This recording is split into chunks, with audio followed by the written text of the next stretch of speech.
candidato presidencial de Podemos, pero antes tenemos un enlace telefónico con un tema que nos preocupa muchísimo, pero que está en una fase de solución, que es la crisis energética originada por la deflagración en un segmento del ducto que trae el gas de Camisea, que ya se reparó. Vamos a conversar con Felipe Cantuarias Salaverry. Él es presidente de la Sociedad Peruana de Hidrocarburos y ha sido parte del comité de crisis que se formó a raíz de esta interrupción del gas. Buenos días, señor Cantuarias. Fernando, ¿cómo estás? Buenos días, un placer conversar contigo. Y para mí con usted, por supuesto. Además, como usted ha sido parte de este comité de crisis, no sé si ya se disolvió, todavía sigue la crisis en su tramo final, me gustaría que me cuente, si es que tiene esa información, qué fue exactamente lo que pasó en ese ducto en el distrito de Megantoni que nos ocasionó la peor crisis energética en muchos años, quizá en 20 años. Bueno, Fernando, como todos sabemos, después de 21 años de operación ininterrumpida, los dos ductos de transporte del gas natural y de los líquidos del gas natural de Camisea tuvieron este incidente, esta deflagración, que generó la interrupción en el suministro del gas natural, ¿no?, y de los líquidos. Este incidente está en investigación por Ocinermin, que es el organismo regulador responsable. No ha emitido un informe oficial final. Y si bien podemos desarrollar diversas hipótesis, creo que haríamos mal en especular, porque sin el informe final lo que podríamos generar más bien es cierta distorsión de las cosas, ¿no? Lo cierto, Fernando, es que en el sector hidrocarburos sí hay una institucionalidad que funciona, hay un organismo supervisor como Ocinermin que hace la investigación y determina las causas, y si hubiera algún tipo de responsabilidad por parte de la empresa, pues tiene las herramientas para aplicar sanciones y otras para corregir lo que hay ocurrido, para corregir las causas, ¿no? Entonces, en ese sentido, yo preferiría solamente no adelantarme. Perfecto, no lo vamos a obligar a decir Fernando, sí. algo tan delicado y de lo que no está seguro, y solo manejará algunas hipótesis como conocedor del tema. Pero le pregunto si es que Ocinermin se ha puesto un plazo o ha ofrecido con mucha celeridad presentar ese informe. Ayer el presidente encargado de Ocinermin, el ingeniero Ochoa, dijo que ya estaba en la fase final, así que esperamos que este informe venga esta semana. De hecho, tú mencionaste muy bien que el comité de crisis todavía no se ha cerrado, porque tenemos que esperar este informe, porque no es solamente el tema de determinar qué fue lo que ocurrió y las eventuales responsabilidades que puedan venir, sino que necesitamos también aprender de este incidente, Fernando. Creo que eso es lo más importante. Hay varias lecciones que nos deja este incidente, ¿no? A eso usted se está adelantando a mi pregunta, ¿no? ¿Qué lecciones nos deja esta crisis que este gobierno, con lo precario y corto que va a ser, debiera ya implementar? ¿Qué es necesario construir? ¿Qué es necesario reparar? Sí, antes de eso quisiera, Fernando, sí reconocer el trabajo que ha hecho el gobierno para mitigar los efectos de esta crisis. Creo que había un liderazgo muy marcado de la Premier, del ministro de Energía y Minas, que convocaron al sector privado, a todos los actores públicos y privados para tomar decisiones con toda la información. Creo que se adoptaron las medidas oportunas y necesarias para garantizar el abastecimiento. Y si bien en toda crisis hay impactos negativos que son lamentables, creo que se mitigó estos efectos y se garantizó el abastecimiento de energías a todos los hogares, a los servicios públicos fundamentales, a clínicas, hospitales, a las industrias claves y también al transporte público clave. De hecho, Fernando, eso es una tarea que hay que resaltar. Siempre hay cosas que se pueden hacer mejor, puede ser que haya habido controversias sobre alguna u otra medida, pero en general creo que ha sido una muy buena gestión de crisis por parte del gobierno, porque lo importante en un momento difícil, además, Fernando, recordemos que esto ha coincidido con la crisis en el Medio Oriente. Y esto es importante que eso es algo que también, ¿no? Eso es algo que también le quiero preguntar. Pero estábamos hablando de qué lecciones sacar que se deben implementar inmediatamente por este gobierno, con todo lo precario que es. Y regreso ahí. El primer punto, Fernando, que nosotros necesitamos un sistema de emergencia o de contingencia para el transporte de gas natural. Eso se ha discutido desde años, yo ya he contado la historia. En 2012 el propio TGP planteó un tubo complementario, se invirtieron más de 300 millones de dólares, se compraron 150 kilómetros de ducto, pero al final en 2012 hubo una protesta, todos recordaremos, se incendiaron 3 helicópteros, secuestraron trabajadores del TGP y al final el gobierno del expresidente Ollanta decidió cambiar esa inversión en ese ducto, que iba a ser un ducto de emergencia, que además iba a servir para incrementar el transporte de gas natural para suministrar las generadoras, pero una planta compresora que finalmente se terminó construyendo y que permitió incrementar el volumen de transporte para alimentar a las generadoras, pero que nos dejó sin un ducto de emergencia. Frente a eso, también el sector privado en el 2012 planteó otra alternativa, que era un sistema de emergencia basado en una planta regasificadora en la costa, con un sistema de almacenamiento. Detengámonos ahí, por favor, porque el ministro de Energía y Minas, Ángelo Alfaro, lo ha mencionado con insistencia. ¿Qué tan difícil, qué tan caro, qué tan largo es construir una planta regasificadora? Que para que nos entienda el público, o sea, el gas para ser exportado tiene que ser comprimido, licuado hasta convertirse en líquido y ahí va en containers especiales, en barcos que se lo llevan fuera, ¿no? Pero eso lo tenemos en Melchorita, ¿no? En la planta Melchorita. Pero no tenemos al revés, si es que importáramos gas debido a una crisis como esta, una planta que ese gas líquido lo vuelva a convertir en gas que son como 600 veces más su volumen. De eso estamos hablando, ¿no? ¿Qué tan difícil es tener una planta así? Bueno, mejor descrito imposible, Fernando. Efectivamente, la idea de tener una planta regasificadora en la costa con un almacenamiento de 30 días y además un terminal marítimo justamente persigue lo que tú señalas. Una autonomía de 30 días del gas que viene de Camisea, de tal manera que si tienes una interrupción en los ductos, puedas seguir abasteciendo al mercado, pero además tener la posibilidad de importar gas natural licuado y luego convertirlo nuevamente en gas natural comprimido. Esa es una planta que puede costar entre 600 y 800 millones de dólares. Solamente para que tengas una idea, Fernando, parar nuestras industrias 2 días nos cuesta 800 millones de dólares. Entonces, eso se paga en 2 días de no tener una interrupción de abastecimiento de gas natural a nuestras industrias.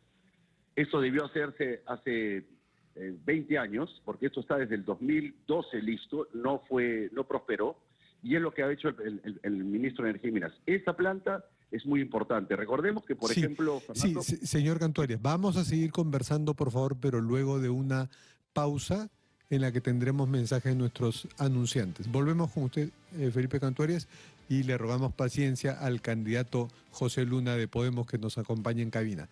Volvemos con más en Ampliación de Noticias.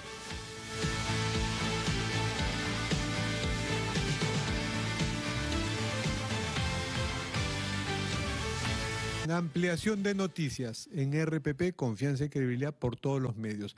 Estamos conversando con el señor Felipe Cantuarias, presidente de la Sociedad Peruana de Hidrocarburos y miembro del comité de crisis que se creó en el contexto de esta deflagración que hubo en el distrito de Megantoni, que impidió que el gas de Camisea llegara hacia la costa, pero que ya está prácticamente resuelta, pero todavía el comité de crisis sigue en pie.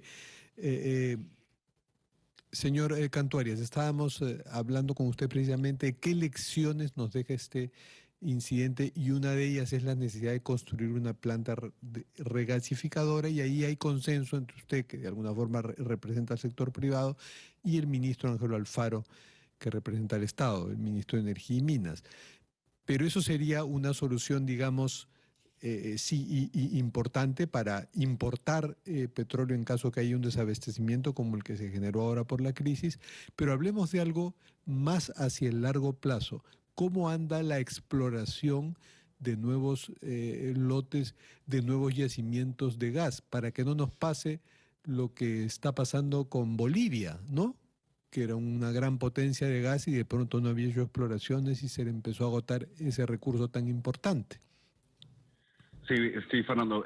Primero mi saludo al congresista José Luis Luna. Un abrazo, congresista. Bueno, en realidad la exploración en el Perú es prácticamente cero, Fernando. Esto es muy preocupante. Contarte, nosotros tenemos un horizonte de reservas de gas natural de 16 años, principalmente en los dos campos de Camisea. Como tú sabes, son dos lotes, uno dedicado 100% a la demanda interna, que además reinyecta el 20% de su producción diaria porque no hay suficiente demanda en nuestro mercado en el Perú, y un lote dedicado a la exportación. Ahora, esos 16 años hay que sumarles que al costado de estos dos lotes de Camisea está el lote 58, que lo tiene la empresa china CNPC. Ese lote 58 ya declaró reservas comerciales por 7 años y firmó el 2023 un acuerdo con Camisea para utilizar toda su infraestructura. Hasta ahora, lamentablemente, no se firma el contrato, la CNPC no firma el contrato y no podemos utilizar ese lote, ese gas que es de todos los peruanos y que es muy importante porque el lote 58, esas reservas de gas nos permitirían incrementar la producción de líquidos de gas natural y en consecuencia reducir nuestra dependencia a la importación de GLP. Con eso tendríamos 23 años de reserva, pero eso no es suficiente. Ya Colombia está importando gas natural y como comentaste, Fernando, le pasó a Bolivia. ¿Por qué no se explora en el Perú? Dos datos muy sencillos que van a permitir entender por qué no se explora. En el Perú toma 4 años obtener una licencia para explorar en hidrocarburos. 4 años. Se nos exige un estudio de impacto ambiental simplificado. Siendo eficiente lo obtienes en 4 años. ¿Cuánto toma en todos los países de la región? Entre 4 y 6 meses. En Argentina el presidente Milei te da alfombra roja y te da tu licencia de manera inmediata.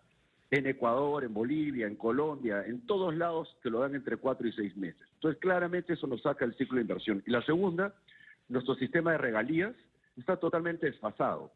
Hay dos componentes importantes en un sistema de regalías. Uno, que entienda que las regalías se aplican a un commodity, es decir, a un producto que está sujeto a precios internacionales que nosotros no controlamos y que sube y baja. Entonces las regalías de todos los países de la región son flexibles. Si el precio sube, tiene un escalador, el país captura más. Si el precio baja, se reducen las regalías para amortiguar el impacto del menor ingreso de la empresa. Eso en el Perú no lo tenemos. Y segundo, tampoco considera el costo de producción del lote. Fernando, producir en la selva es hasta 3 veces más caro que producir en la costa. Todo hay que llevarlo por vía aérea, si no veamos todo lo que ha sido la logística para reparar el ducto de TGP. Entonces, tenemos dos temas que nos impiden. Hace años que pedimos a los diferentes gobiernos que cambie esto con lo que hemos llamado un shock de confianza, que señale que regresa la inversión en la exploración en el Perú, que cambien el tema de las licencias, que se reduzca solamente a 4 meses con ADIA, con la declaración de impacto ambiental, y que se apruebe el sistema de regalía que está en el escritorio del Ministerio de Economía hace 5 años. Este gobierno y este Congreso podrían sentar las bases para que haya esa nueva permisología en el sector hidrocarburos que es tan importante. Por supuesto que sí, Fernando. Y esto, en realidad, el tema de reducir el plazo de obtención de licencias para explorar, eso está en manos del Ministerio de Energía y Minas y las regalías en caso del Ministerio de Economía y Finanzas. Esto es fundamental. Ahora, le pregunto por otro tema antes de terminar, que tiene que ver con la geopolítica, con algo que está pasando lejos en el mundo de nosotros, pero que nos va a llegar, que es la crisis petrolera originada por la guerra entre Estados Unidos, Israel e Irán. El 20% del comercio del petróleo está constreñido por la situación bélica en el estrecho de Hormuz y eso necesariamente va a impactar sobre el precio de los combustibles y eso va a tener efectos incluso inflacionarios en todo el mundo y en el Perú. ¿Cómo estamos preparados para afrontar eso? ¿Cuánto dependemos de nuestra producción interna de petróleo y cuánto tendríamos que importar a precios más elevados? Mira, Fernando, nosotros tenemos desgraciadamente una posición netamente importadora de combustibles líquidos. Es decir, el Perú importa el 75% del diésel y las gasolinas que consumimos y un 30% de GLP. Entonces estamos totalmente expuestos a esta crisis internacional. De hecho, el precio del crudo cerró ayer a casi $100 y esto va a tener impactos muy importantes en el costo de las gasolinas, el diésel y el GLP. De hecho, ya se está sintiendo parte del incremento que estamos viendo en las estaciones de servicio tiene que ver con eso. En ese sentido, Fernando, dos temas. El Perú tiene herramientas de política económica para poder mitigar los efectos de este incremento, que es el Fondo de Estabilización de Precios de Combustible, ya que es una herramienta que ha funcionado por más de 20 años, que permite que el Estado pueda compensar un diferencial de precio para que no se traslade a todos los consumidores finales. El problema que hay con el Fondo de Estabilización de Precios de Combustible, Fernando, es que este gobierno ha heredado una deuda con los principales productores e importadores de diésel y gasolinas y con las plantas envasadoras de GLP, que creo que llega a 900 millones de soles. Entonces, todos estos actores privados consideran que regresar al fondo es muy negativo para ellos, porque el Estado les termina trasladando ese costo. En todo caso, eso se tiene que resolver para que los 33 millones de peruanos no nos perjudiquemos con este precio. Pero quiero decirte otra cosa, Fernando. Sí, para terminar, por favor. Esa exposición en el Perú no la entendemos. Fíjate, hemos tenido esta crisis del gas natural y obviamente, sobre todo con el gas natural vehicular, y los taxistas se han quejado que han tenido que pasar a pagar casi 80% más, ¿no es cierto? Pero eso es solamente Lima y Callao, Fernando. Todas las regiones del país no tienen el acceso al gas natural vehicular. Los domicilios en las regiones no tienen el gas natural en sus domicilios. ¿Y sabes por qué? Porque el Congreso no quiso aprobar una ley para que todas las regiones de nuestro país tengan el mismo precio del gas natural y el gas natural vehicular que Lima y Callao. Un proyecto que fue presentado por el Ejecutivo con el respaldo de todas las instituciones profesionales y gremios empresariales, y el Congreso decidió darle la espalda a las regiones y no aprobó esa norma. Y ahora que estamos en pleno proceso electoral, cuando uno va a la macrorregión sur, el gobernador regional del Cusco, que estuvo con ustedes el día de ayer, le reclama con justa razón que el gas no llega al Cusco, sí, que el Cusco tiene un precio mucho mayor. Eso también se lo preguntaremos eso aquí al candidato presidencial que tenemos, José Luna, que es congresista, por cierto, y que quiere volver a hacerlo, si es que no gana la presidencia. Muchas gracias, señor Felipe Cantuarias, presidente de la Sociedad Peruana de Hidrocarburos. Siendo las 8:29, nos vamos a una pausa y volvemos con más en Ampliación de Noticias.